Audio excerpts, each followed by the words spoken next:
Eu sou André Castilho e nós estamos aqui nos podcasts da Jumap, investindo no jovem e adolescente, a Junta de Mocidade e Adolescente da Convenção Batista Pioneira, que está promovendo a Conferência Impacto até o dia 11 de junho de 2023, em Blumenau, Santa Catarina, mas nós estamos fazendo um conteúdo que eu espero que seja absolutamente atemporal. Está tendo muita provocação. Você vai ver, e eu estou fazendo algumas coisas ao mesmo tempo, por isso que eu olho no celular nem sempre para você, mas você vai acompanhar no nosso canal do YouTube, se não acompanhou ainda, não pode perder, que está muito legal, várias entrevistas, várias conversas, podcasts, ou talk shows, se você quiser também, que estão sendo provocativos. Alguns muito provocativos para mim, particularmente. Então, nós estamos na sexta, ontem, quinta-feira, eu falei com o Mess McConnell de manhã e depois à noite com a Andrea Vargas e com outras pessoas também.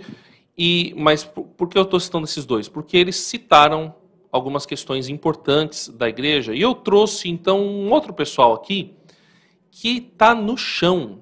Vocês vão entender o que eu quero dizer.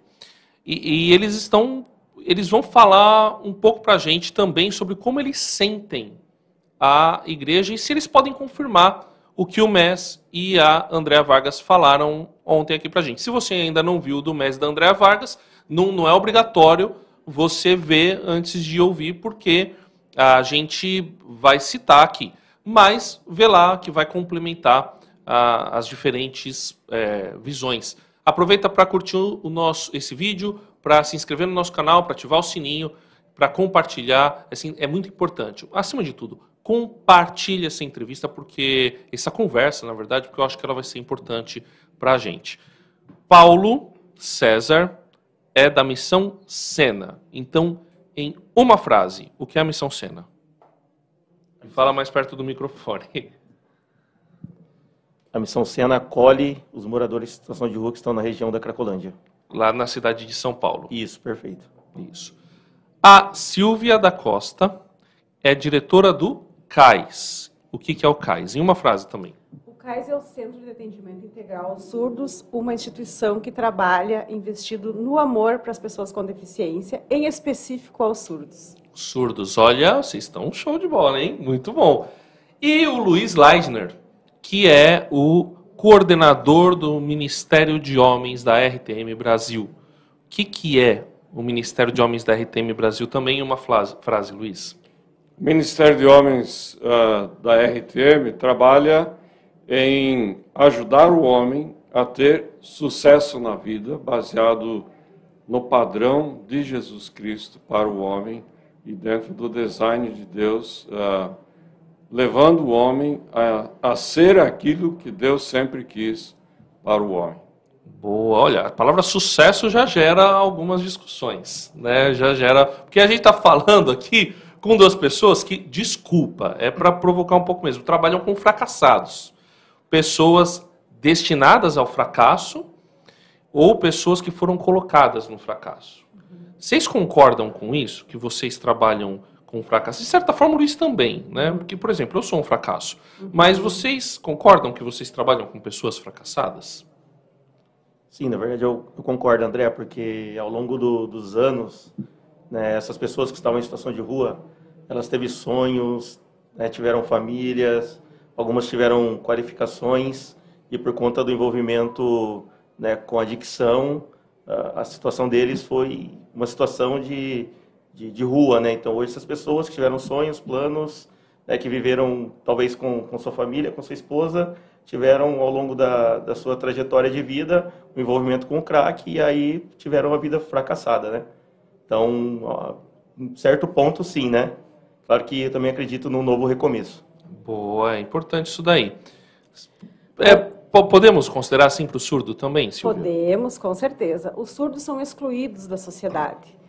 Então, simplesmente porque eles falam uma língua diferente. Né? Eles são isso não é pouca coisa. Não, né? É pouca coisa. São estrangeiros dentro do seu próprio país. Então, por que o surdo é considerado uma pessoa com deficiência? Simplesmente porque ele não tem audição, mas ele tem a comunicação. Ele fala uma outra língua. Língua essa que é reconhecida legislalmente no nosso país. É uma língua oficial no Brasil. É uma língua oficial no Brasil. mas que a sociedade ainda não atingiu o conhecimento sobre tudo isso. Por que o surdo é deficiente? Eu não vejo as pessoas surdas como deficiência. Eles são pessoas que falam uma língua diferente, ponto. Luiz, você lida com fracassados ou não? Sim, André. O homem, ele não admite isso. Ele tem o seu fracasso no casamento, muitas vezes profissionalmente. Ele tem o seu fracasso financeiro. E um dos pontos que talvez ele mais fracasse é na criação de filhos. Né?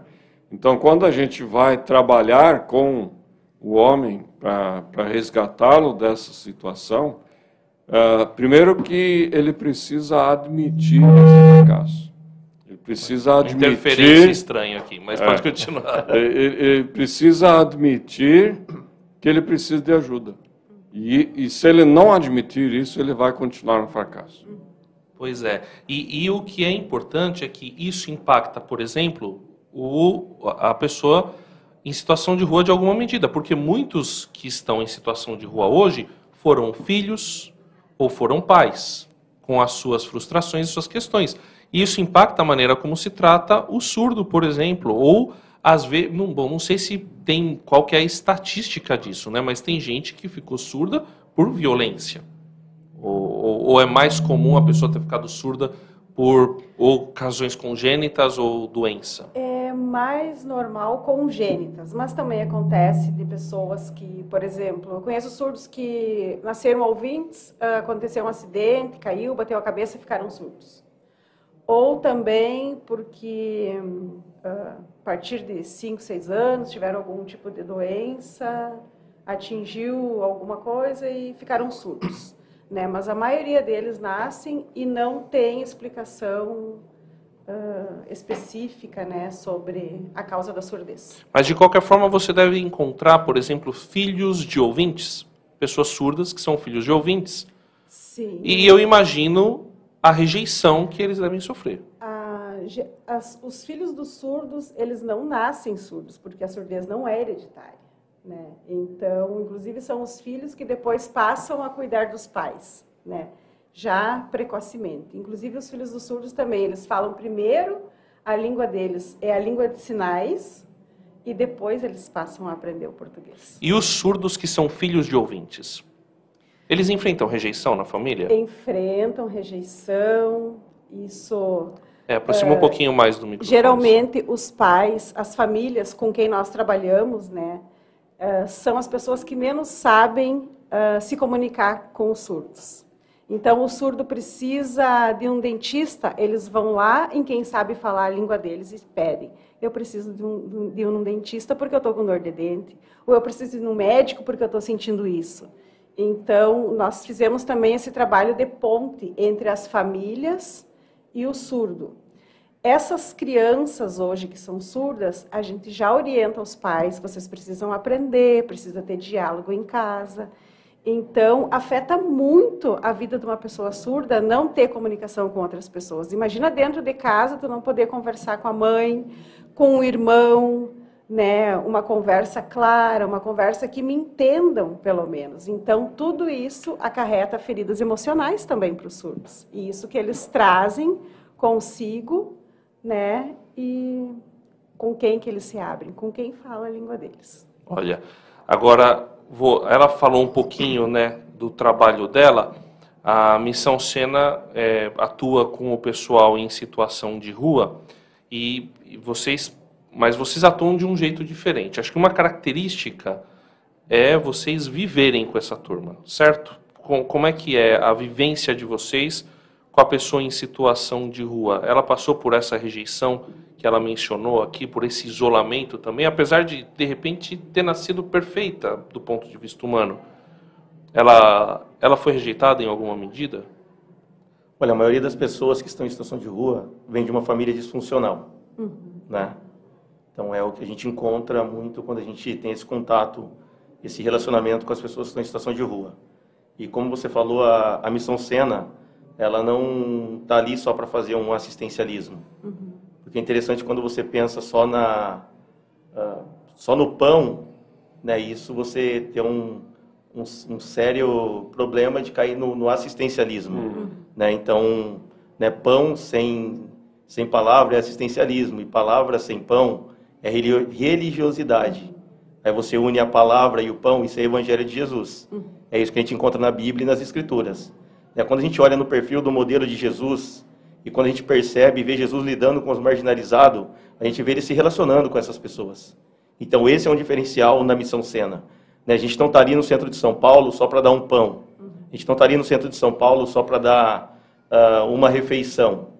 Até porque no centro de São Paulo o pessoal tem muitos alimentos. Tem muita gente que entrega comida, tem muita gente que entrega sopa, né? Tem muita gente que entrega cobertor. Mas o que eu penso? Que essas pessoas que estão em situação de rua, que no passado teve uma vida fracassada, né, elas precisam ter a sua vida restaurada, ela precisa ter a sua dignidade devolvida. E qual é o diferencial da Missão Sena?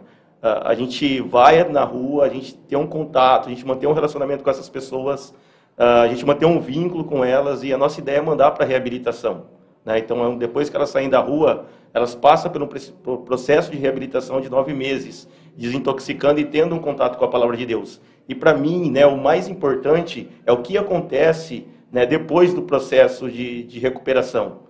Porque, assim, as pessoas foram para a rua e algumas pessoas não têm família. Algumas têm família, mas outras não têm. Eu já tive gente em casa, gente morando comigo, com a minha família, que não tem família, que não conhecia pai, que não conhecia mãe, que não conhecia irmão, que não conhecia ninguém. Então, o que você faz com essa pessoa que ela decidiu sair da rua, que ela decidiu deixar as drogas? Então, eu penso muito nessa questão do pós-tratamento, que a gente precisa pensar nessa pessoa como uma pessoa biopsicossocial e espiritual. A droga afeta a parte psicológica, a parte social, a parte biológica e a parte espiritual dessas pessoas. Então, no processo de reintegração social, né, a gente acaba pensando em todas essas áreas do indivíduo. Então, o cara chega na casa família, né, ele mora comigo, com a minha esposa, tem um filho de 6 anos, como eu comentei contigo, né, André? Sim, sim. E aí a ideia é que eles aprendam a viver em família. Até porque quando eles saírem desse processo de reintegração social, ele vai voltar para um ambiente familiar, ou vai constituir uma família. Então ele tem que aprender a ser um bom pai, ele tem que aprender a ser um bom avô, ele tem que aprender a ser um bom tio, ele tem que aprender a ser um bom filho, um bom marido. Então é a primeira coisa que a gente ensina ali na Casa Família. Segundo, né, ele precisa voltar aos estudos. Né? Terceiro, a gente tem parceria com algumas empresas, né, que ajuda o cara no retorno ao mercado de trabalho. Né? E a gente tem uma ideia aí de 2 até mesmo 5 anos, porque o nosso sonho é que eles saiam dali, né, com uma qualificação, com uma formação. Então você percebe que ajudar as pessoas, e principalmente ajudar as pessoas que estão em situação de rua, vai além de você entregar uma marmitex na rua. Né, essas pessoas precisam muito mais do que uma refeição. A refeição, ela mata a fome do indivíduo que está em situação de rua. Mas certo. O cara ele não precisa só disso. Ele precisa de um emprego, ele precisa de uma grana, né, ele precisa voltar no dentista. Ou seja, alguém que está em situação de rua é gente como a gente. E às vezes a gente não vê isso como surdo. Luiz, como é que o discipulado pode ajudar a gente a lidar com uma frustração de alguém que está numa família disfuncional ou de alguém que está querendo sair dessa situação, de uma situação de adicção, né, e ter uma vida de sucesso de acordo com o padrão de Deus, ou alguém que enfrenta uma situação de deficiência, seja a questão da... Eu posso falar surdez? Ou surdez é discriminatório? Não. Surdez está uma situação de surdez ou outra deficiência física. Como é que o discipulado pode ajudar nesse processo? Eu acho que a palavra é discipulado e muitas vezes a gente não tem uma definição muito clara do que é o discipulado. Né? O discipulado é muito diferente de você reunir um grupo de pessoas e dar um estudo bíblico. Né? O discipulado é você andar com a pessoa. O que Jesus fez. Né? Jesus pregou para massas, Jesus pregou para um grupo menor, mas Jesus andou com 12 discípulos. Né? E esses 12 discípulos foram os que fizeram a diferença. Né? E ao andar com os 12, Jesus influenciou a vida deles. Né? Então, quando eu escuto o Paulo falar, quando escuto a Silvia falar de ajudar essas pessoas, eu creio que a palavra-chave é justamente a gente andar com essas pessoas. Né? E é andando com essas pessoas que você vai ver a sua necessidade como marido, como pai, como filho, como entendimento do que são as finanças, do que são as suas limitações quanto ao estudo ou ao mercado de trabalho. Né? Então, andando com essas pessoas, você vai ensiná-las também a prestar contas. E essa prestação de contas vai tornar essas pessoas mais maduras, mais capazes de enfrentar a situação do dia a dia. Porque muitas vezes o que se tem hoje como conceito? Não, eu sou homem, eu tenho que dar conta do meu recado, eu tenho que fazer acontecer. E às vezes ele não sabe como fazer isso. E justamente quando nós andamos juntos, e a Bíblia mesmo diz, é melhor serem dois do que um, porque tem melhor paga, né? Ou seja, o que é essa melhor paga? É um resultado, né, dessa caminhada a dois. Porque se eu simplesmente dou um estudo bíblico e acho que a pessoa está pronta, ela lá na frente vai ter um tropeço e não vai ter ninguém que o ajude. Né? E o discipulado vem justamente para dar esse aporte, essa segurança de alguém que está saindo de uma situação, como a gente falou no início, de fracasso, né, para aquilo que eu falei antes, né, de sucesso, que é o contrário, de eu ser bem-sucedido na área de casamento, criação de filhos, trabalho, toda essa situação de vida do dia a dia. Vocês dois ontem, a Silvia e o Paulo, estavam aqui acompanhando a Andréa Vargas, quando ela falou que quem é que tem trabalho com surdos. Eu fiz questão, conheço o Cais, né? Fiz questão de mencionar o Cais, né? Até para eu não passar vergonha. Aí, só que ela falou, tá, quem mais? E o que eu achei interessante é que eu não imaginava, a Silvia estava ouvindo. E aí ela veio aqui, entrou aqui dentro e falou, você falou tudo o que realmente, o que acontece, né? Mais cedo o MES, que trabalha com comunidades pobres, falou, a gente faz projeto social, como você mencionou, sopão, né, vai lá e dá a comida, né, ou paga a coisa, mas vai embora, não prega o evangelho, não proclama o evangelho. E então, o que eu quero abrir agora para todo mundo falar é a experiência de vocês. Né, vocês estão fazendo trabalhos, né, os três aqui, que eu considero relevantes, né, porque está focado em transformar o ser humano. Mas vocês se sentem apoiados pela igreja de uma maneira geral? Quando vocês vão conversar com outros cristãos, com outros evangélicos, no nosso caso aqui, ou outros cristãos, outras pessoas, vocês sentem um apoio, ou é só um apoio, que legal, vai lá, continua, né? Ou existe um algo mais? Como vocês se sentem? Como vocês se sentem? A igreja está com vocês? Isso. É bem isso mesmo. Vamos lá, continua. Parabéns pelo teu trabalho, que lindo. Mas porque as pessoas olham o intérprete sinalizando lá na frente, na igreja, mas, na verdade, eles não sabem o que está por trás daquilo ali, né? O que eu passei até chegar ali naquela coisa que todo mundo vê bonito, né? Então, a palavra de Deus diz assim, que o Senhor não faz acepção de pessoas. E em Romanos 10:14, que é o nosso versículo tema lá do Cais, diz, como ouvirão se não há quem pregue? Como ouvirão se não há quem sinalize? Eu sinto muita falta nas igrejas de pessoas com chamado para trabalhar com surdos, ou com pessoas com deficiência. Por exemplo, a maioria das igrejas, tem igrejas que ainda não possuem uma rampa para um cadeirante entrar. E o que me custa dizer que lá na minha igreja nós podemos receber pessoas cegas, o que me custa conduzir um cego até o banco e sentar. Não é como o surdo, que eu preciso aprender uma língua, eu preciso aprender a utilizar o meu corpo, a minha expressão. Então, assim, eu vejo que falta muito isso, essa visão nas igrejas. E será que não existem pessoas com chamado? Existem, Deus deu o dom para cada um. Eu creio que as pessoas não sabem que elas têm esse chamado.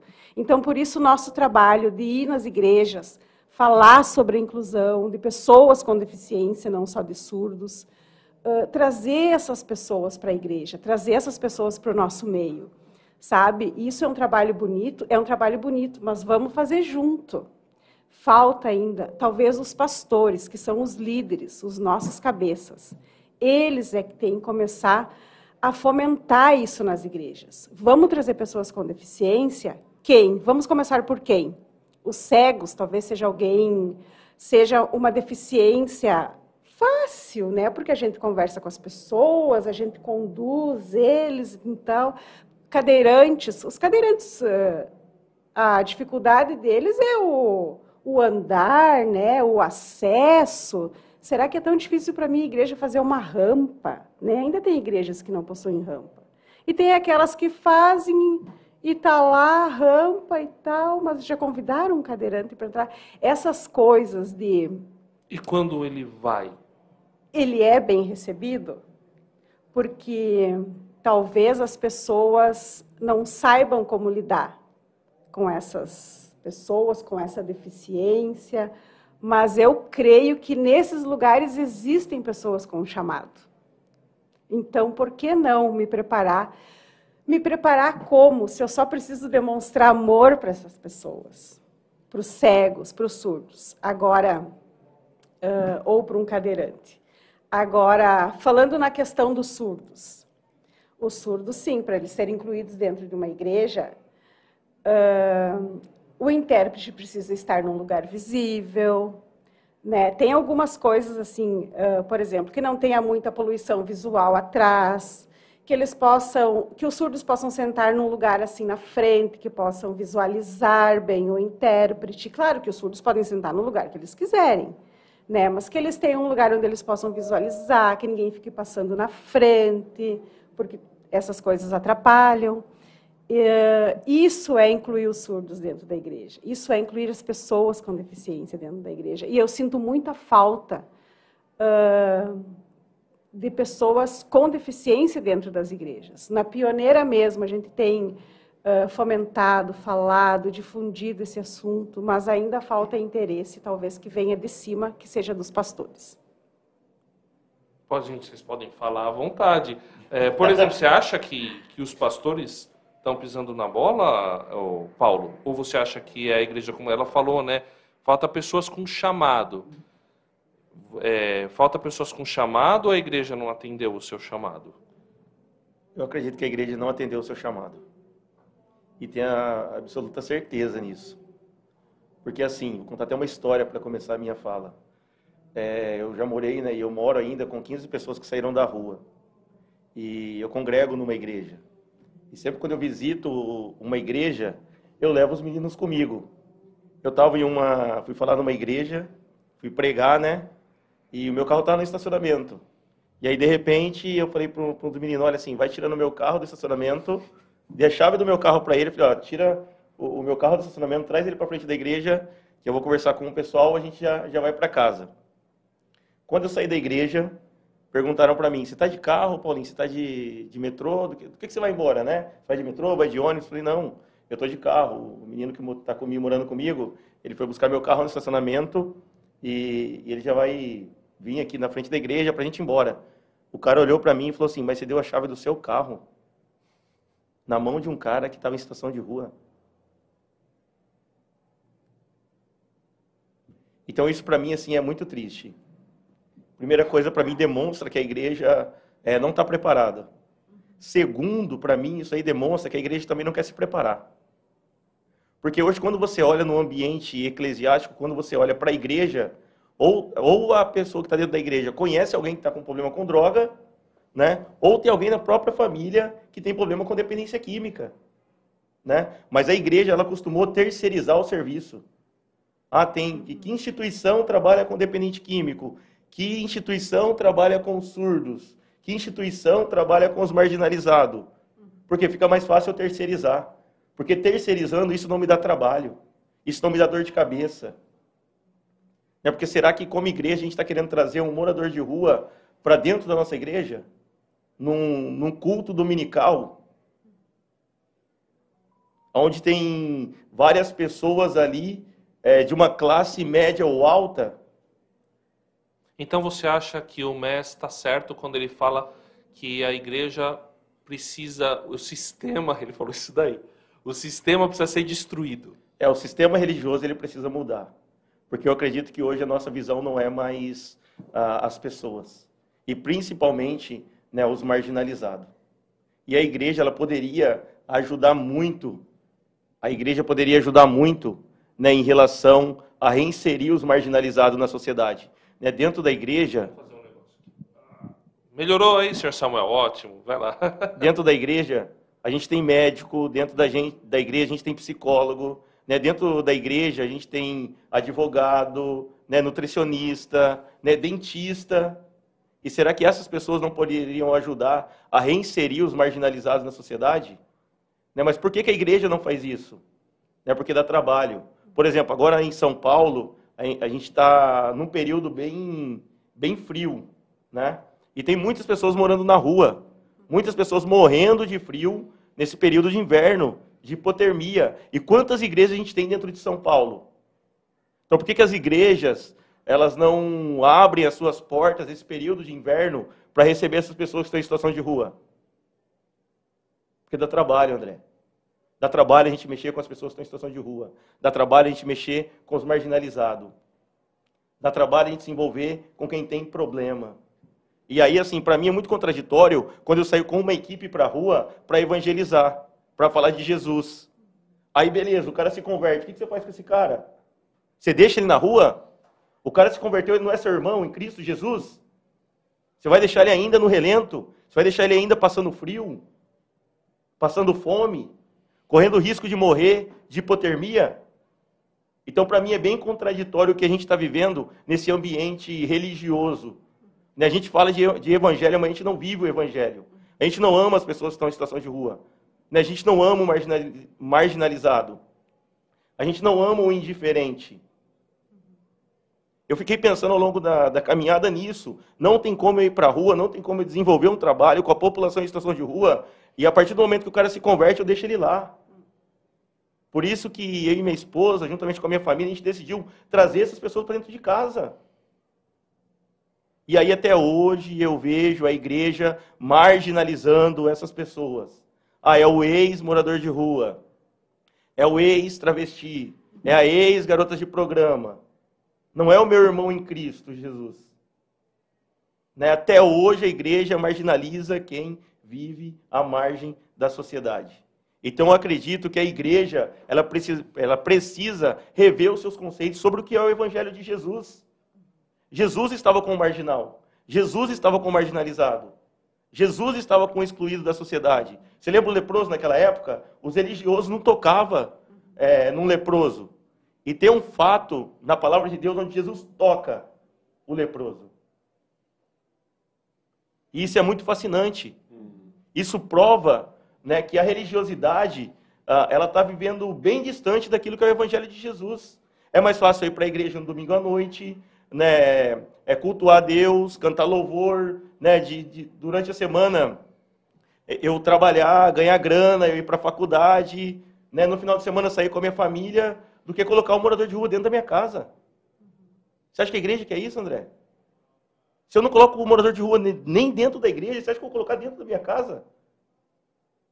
É porque o morador de rua tem um cheiro diferente, o morador de rua fala uma língua diferente, assim como o surdo. Eu tenho uma experiência na nossa igreja com surdos, por exemplo, e também, de certa forma, com moradores de rua. Que assim, com moradores de rua, eu lembro de alguns casos em que que houve recuperação de adictos, né? Mas também eu lembro de alguns incômodos que aconteceram quando a gente estava recebendo. E principalmente as famílias, né? Elas se sentem ameaçadas.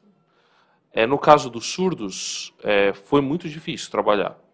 Porque eles são seres humanos.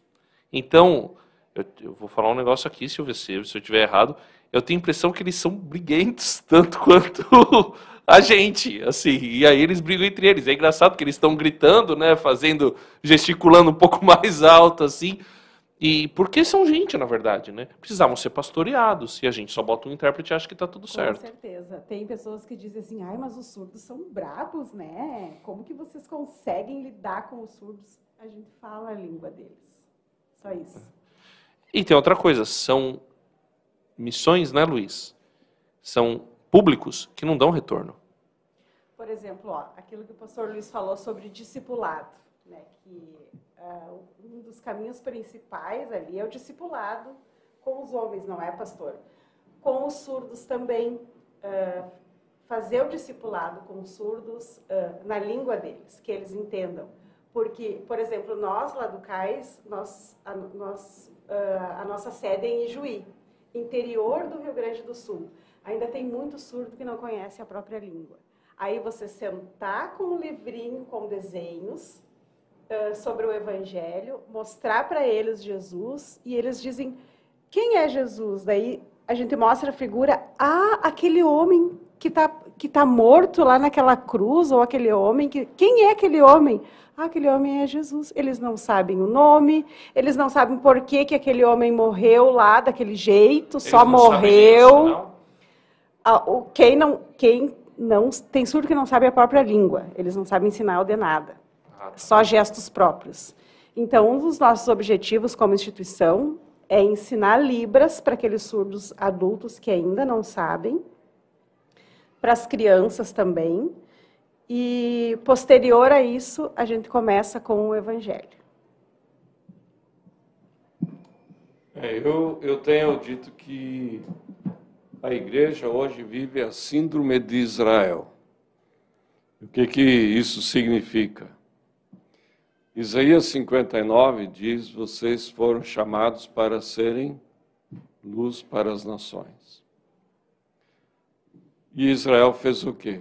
Segurou essa luz embaixo do cestinho deles, né? Em vez de iluminar as nações. E nós vivemos, eu creio, um tempo em que a igreja está fazendo isso. Nós somos o povo santo, nós somos o povo escolhido, nós somos o povo, está tudo ok com a gente. Os de fora, não vamos tocar. Eles podem nos contaminar, eles podem nos levar ao mau caminho. Né? E, na verdade, o que Jesus prega? Né? Não é nós sermos influenciados pelo mundo, mas, assim como Jesus, influenciar o mundo. Né? E essa experiência, né, de você levar o Evangelho para alguém que não é igual a você, né, que não toma banho todo dia, que não está com a roupa cheia de amaciante, né, cheirando bem, isso dá problema. Né? E a Silvia comentando aqui, eu lembrei do tempo que a gente pastoreou uma igreja e pela graça de Deus, nós tivemos um deficiente visual, líder da Associação de Deficientes Visuais da cidade, que nos conectou com as outras associações de cadeirante, de surdos e tal, e todo mês de agosto, no dia do deficiente, nós fazíamos, e a igreja faz até hoje, o culto inclusivo. Né? E é uma experiência, assim, diferente, né?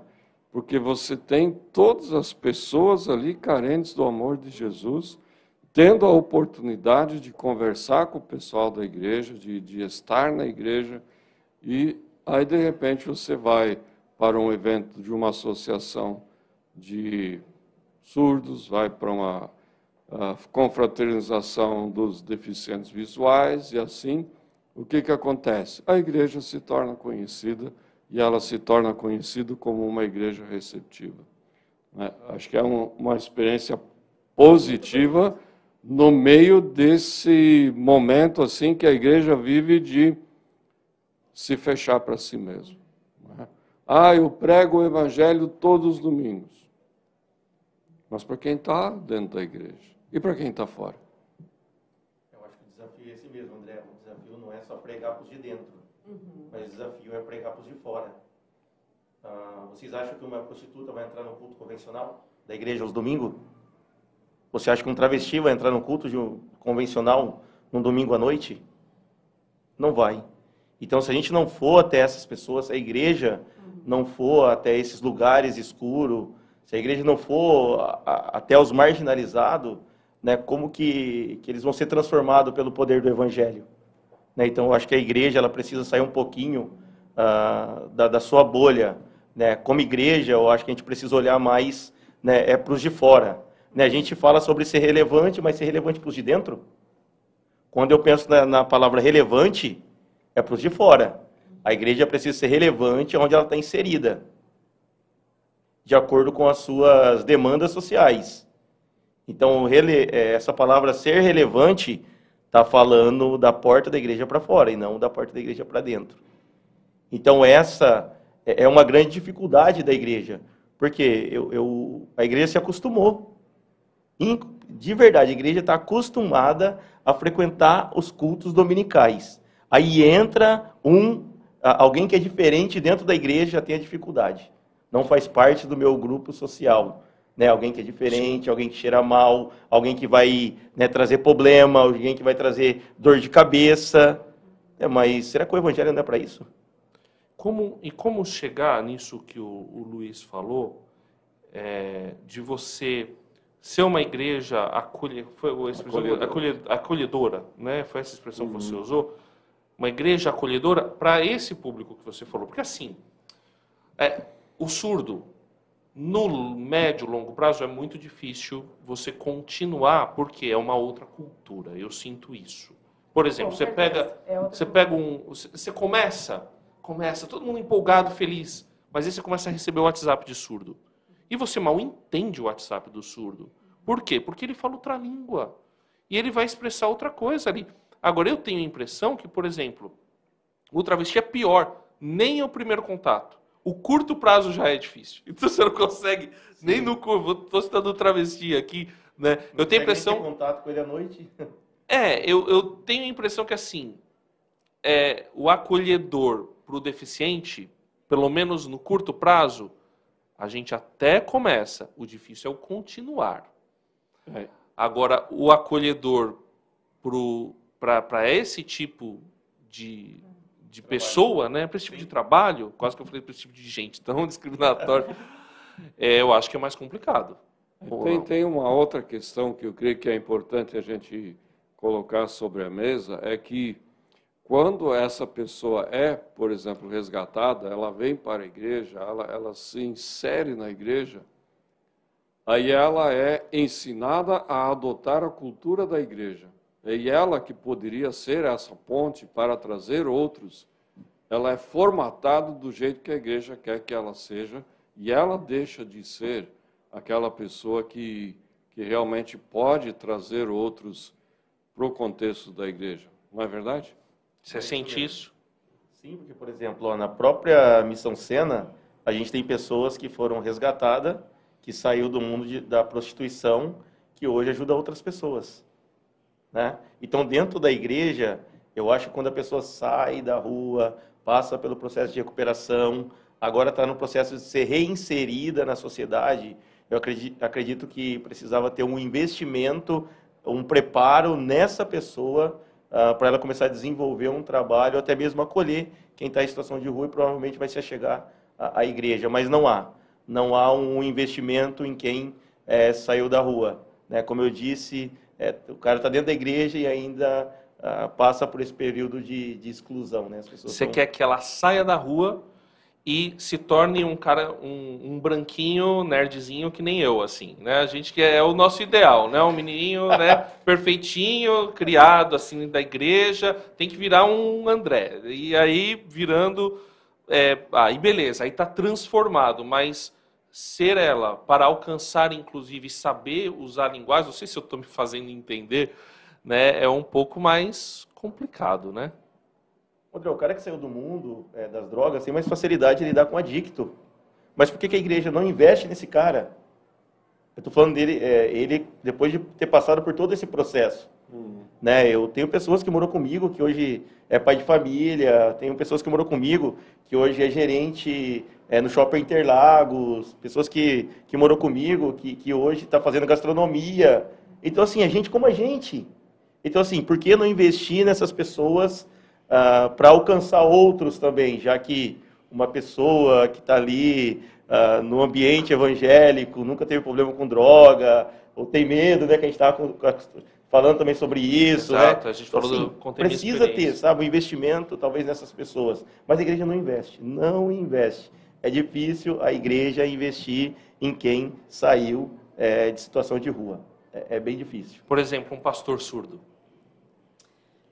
Nós temos o privilégio de ter lá no Rio Grande do Sul o primeiro pastor surdo na Convenção Batista Pioneira. Né? Uma igreja, ele teve o chamado e uma igreja investiu nele.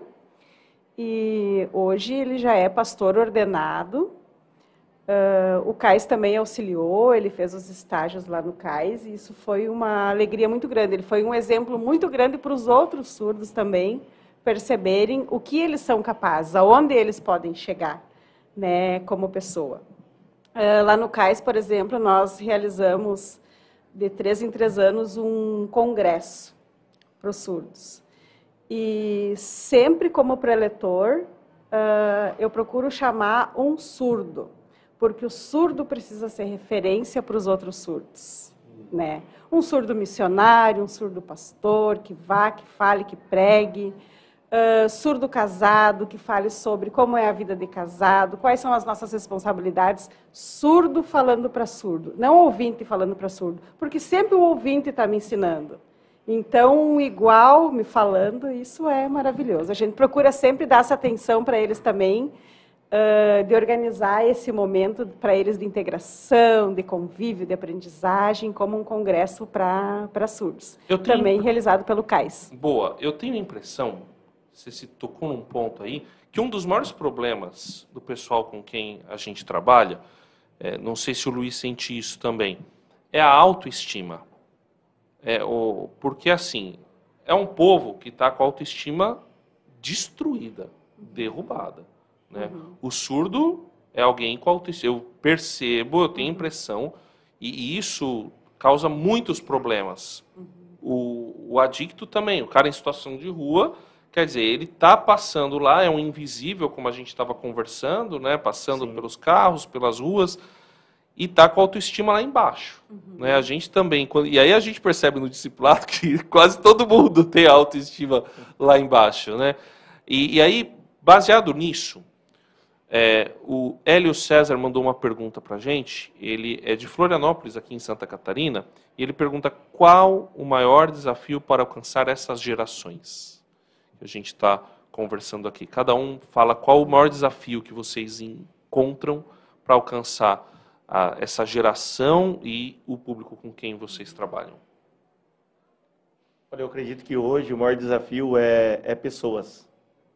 Pessoas vocacionadas para trabalhar com os marginalizados. Pessoas vocacionadas para trabalhar, né, com os excluídos. Inclusive, a Bíblia fala isso, né? Ela não pede para você orar por recurso financeiro. Na verdade, a Bíblia fala para você orar por gente, por pessoas. Né? Que a seara é grande e os trabalhadores são poucos. Então, hoje, por exemplo, na Missão Sena, a gente está em 15 pessoas. Né? O ideal seria a gente ter 30 pessoas. Vocês estão trabalhando com a metade. A gente está trabalhando com a metade. Então, eu percebo que, assim, as pessoas não querem se envolver em áreas que dá trabalho. Né? Porque, assim, é mais fácil eu levantar uma equipe de voluntários da minha igreja, né, conversar com o pessoal da cozinha, fazer uma refeição, sair na rua e entregar a refeição e ir embora para minha casa. Então, ter o desejo de ajudar é uma coisa, ajudar é outra, se envolver é outra. Conta aquela turma que resolveu fazer o... Foi você que me contou, foi André? Agora eu estou me confundindo. Que em vez de... que fez a sopa e sentou e conversou com as pessoas. Foi a Andréia. André contou isso. E assim, a gente faz algo bem interessante, o André também na Cracolândia, que na segunda tarde a gente vai para a rua, a gente vai evangelizar, trocar ideia com o pessoal, manter o relacionamento e um vínculo com o pessoal que está à margem da sociedade, mas a ideia é convidar o pessoal para o atendimento que a gente tem na terça-feira. Então, toda terça-feira, na Missão Sena, a gente tem uma igreja cozinhando, tem um louvor, tem uma palavra, tem um almoço, depois a gente tem uma rouparia, o pessoal pega uma roupa limpinha, né, e vai tomar um banho. E a nossa ideia é tirar essas pessoas da rua. Né? A nossa ideia é, de verdade, devolver a dignidade para essas pessoas. Então, assim, o que eu penso? Tem muita gente entregando comida na rua. Inclusive, assim, não é uma ação que a Sena aprova. Não é uma ação que a Sena aprova. Você sabe o que o pessoal não tem na rua? Água. A gente, quando sai para a rua, a gente leva água. Porque Marmitex tem muitos projetos entregando. E aí, olha que interessante. E é uma coisa que a igreja e alguns grupos que trabalham com a população de rua não percebem. De repente, você vai entregar marmita e calha que no dia que você entregou, alguém morreu na rua. E aí? Foi a igreja que trouxe a comida. Então, assim, o negócio é muito mais sério do que a gente pensa. Então, assim, não é só entregar um prato de comida. Viu? Água potável, inclusive, mais segura, né? Pessoal. Não é só entregar comida na rua. Então, acho que assim, o maior desafio é ter pessoas realmente que amem os marginalizados. Você enxerga a mesma coisa, Silvia? E viu que, de certa forma, ele falou uma coisa, né? Que ela falou de pessoas com chamado na igreja, né? Isso, Que eu acho que são as duas coisas. A igreja entender o seu chamado e ter pessoas com chamado. Isso. Para isso, nós precisamos falar mais sobre isso, né? Divulgar, fomentar esse assunto, né? Os pastores conversem nas suas igrejas, né? Será que tem alguém que gostaria de trabalhar com pessoas com deficiência? Né? Porque Deus levanta essas pessoas. As pessoas têm o chamado, como eu falei, eu acredito que exista o chamado, só as pessoas ainda não despertaram para isso. E o nosso papel como líderes é falar, é divulgar, é fomentar esse assunto, né? Para que as pessoas sintam, né? E a partir daí isso começa. E nós, como líderes, também, né, estamos à disposição sempre para estar auxiliando, conversando, orientando com relação ao trabalho com essas pessoas tão especiais. É um ministério de amor. Eu percebo que tem outro problema. Diga. Tem muita gente que procura a Missão Sena para servir entre os marginalizados, mas que não tem tido o apoio financeiro. Às vezes vem de igrejas pequenas. E a igreja, às vezes, não consegue manter essas pessoas no campo missionário. Então, eu vejo esse problema também com as pessoas em relação a servir ali na região da Cracolândia. Por exemplo, a gente tem muitos jovens que querem ir, né, querem ficar aí na Missão Sena durante um ano, mas a barreira olha, eu não tenho sustento integral para estar com vocês. E aí eu fico pensando, quanta igreja a gente tem no mundo? Nossa, se cada igreja tirar 100, 200, 300 reais, a gente consegue manter esse cara no campo missionário. Então, o problema também é a igreja entender, sabe, essa prioridade. Sabe, eu tenho alguém aqui na minha igreja, o que eu posso fazer para manter essa pessoa no campo? Aí a pessoa está lá na igreja, acaba se frustrando, porque não foi para o campo e não conseguiu desenvolver a sua vocação e o seu dom e o seu talento, que era trabalhar entre os excluídos, os marginalizados da sociedade. Então, esse é um grande problema, a falta de investimento no missionário. Mas aí eu quero levantar mais uma polêmica, né? Já que se começou na polêmica... Mas agora a gente tem que terminar, Luiz, então encerra a nossa polêmica. Isso. Mas é entender esse público também como campo missionário. Porque normalmente a gente ouve de campo missionário, vou para a África, vou para a Ásia, vou para um outro país. E urbano... Né? E ali... Né? Não é campo missionário. O urbano não é campo missionário, né? O cara que está do meu lado, né? A Cracolândia que está, acho que deve estar, eu sou minha igreja é de São Caetano. A Cracolândia acho que está a 18 quilômetros, deve ser algum negócio, ou talvez até menos. Entre 20 quilômetros. Isso. Não é campo missionário? Mas deixa eu criar mais uma outra, e aí eu termino. Eu creio que uma das lutas, eu sou pastor, fui professor de seminário, tá? E uma das teclas que eu tenho batido é justamente essa. Como pastores, nós precisamos sair do gabinete. Um dos ministérios mais importantes que eu creio ser do ministério pastoral é o ministério de visitação.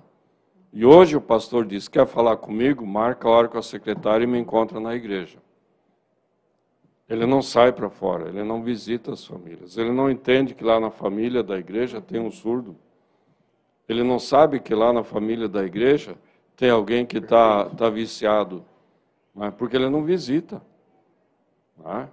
Então, na medida em que você diz que parte dos pastores, eu assino embaixo. E eu sou pastor. Né? É mais fácil terceirizar. Eu crio um departamento, tal, mas eu como pastor não me envolvo. Né? Percebe? E aí, como pastor, eu preciso discipular a minha igreja, mas se eu não dou exemplo, quem é que vai discipular? Eu já fui secretária de igreja. Então você já marcou muita visita. E às vezes a pessoa chega lá angustiada, mas a agenda do pastor está cheia, hoje não vai dar. E aí? E aí? Desculpa a provocação. Não, tá ótimo. Estou sendo provocado, Luiz. É um desde tema que eu para mais cheguei outro aqui. podcast. Ó, e amanhã eu quero fazer... já fica aí a dica para você. Vou fazer ao vivo com 3 pessoas envolvidas no seminário, falando sobre outra coisa que o mestre falou, que os seminários não estão formando pastores para pastorear, e sim pessoas com uma carreira profissional, inclusive com um plano de carreira visando um crescimento, um sucesso até chegar numa mega church. É verdade. Então, bom, mas a gente vai ter que encerrar por aqui, daqui a pouco a gente tem outra coisa. Cada um aqui, rapidinho, passa o seu contato, como é que conhece melhor o trabalho de vocês, começando pelo Paulo. Pode procurar a Sena pelas redes sociais. CENA, Missão Sena. Esse é o Instagram da Missão Sena. Vou entrar em contato comigo também no meu WhatsApp particular, que é 11 944 34 1466. 11 944 34 1466. Paulo. Pronto. É só falar com o Paulo. Isso, nós também temos Instagram, WhatsApp, Centro de Atendimento Integral ao Surdo. A nossa instituição fica lá em Juí, no Rio Grande do Sul. Deixo um convite a todas as pessoas que desejam conhecer o nosso trabalho, nos visitar. Sempre tem um lugarzinho lá, né, pastor, para que a gente possa receber quem tem interesse sobre esse trabalho, como é que é o trabalho de ministério, como é que é o trabalho social, porque é dividido em 2 frentes, né? Trabalho social e ministério. O chamado é um só. Então, lá em Juí, nós somos uma instituição da Convenção Batista Pioneira, então nas redes sociais da Convenção também tem o nosso contato, o nosso endereço, e nós estamos à disposição. Pode entrar no site da RTM Brasil. Pronto. Não é? E lá tem os o Ministério de Homens, mas também, como o Paulo passou, posso passar meu WhatsApp, né? Tem o 41 995 37 11 25, né? 41 995 11 25, 37 11 25, e também o e-mail homens@rtmbrasil.org.br. Mais uma frase. Vai lá. Quando eu prego o Evangelho, eu preciso falar de tal forma que o barulho do estômago não atrapalhe a minha mensagem. Uau! E a gente encerra com isso. Muito obrigado, gente. Gostaria de falar mais, mas fica a provocação. Por exemplo, vai um dia visitar o CAIS e conhecer o trabalho com surdos. Vai um dia lá na Missão Sena com o pessoal entregar água ou fazer uma visita para o pessoal do albergue que vai reabrir. Né? E começa agora eu vou puxar a sardinha para o meu lado, começa um curso de discipulado Cada Um Guerreiro na sua igreja. Pessoal, obrigado. Tem mais, daqui a pouco tem resgate, você que está no YouTube. Mais tarde tem o João Manô e o Marco Teles. E tem muito mais aí durante a Conferência Impacto. Valeu! E aí,